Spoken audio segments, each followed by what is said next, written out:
Hello guys! For today's video, gagawa tayo ng ginataang tinipid na hipon na may kalabasa. Tinipid guys kasi 2 pirasong hipon lang, pampalasa sa ginataan. Ganyan talaga guys pag natitipid tayo, mas mahal ng bilihin ngayon. Tsaka nilagyan din natin pala ng talbos ng kamote. Diyan lang sa tabi-tabi. Yan guys, una, pakuluan muna natin ang gata na may tanglad. Pagkatapos, ilagay mo na yung kamatis, sibuyas, luya.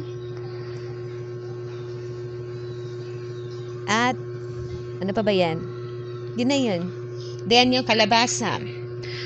Pakuluan nyo yan, antayin yung lumambot.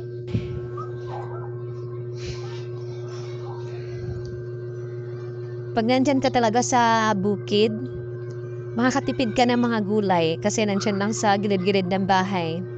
Yan, nilagay ko na nga yung 2 pirasong hipon guys. Pagkatapos, nilagay ko na rin yung talbos ng kamote. Yung talbos ng kamote pala, pinakuluan ko muna yan.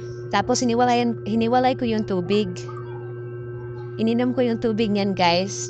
Tapos nilagay ko lang din yan dyan ang dahon sa ginataan. At saka yan na yan guys. Yan na ating masarap na ginataang hipon na may kalabasa. Yun lang. Thank you for watching. Please share and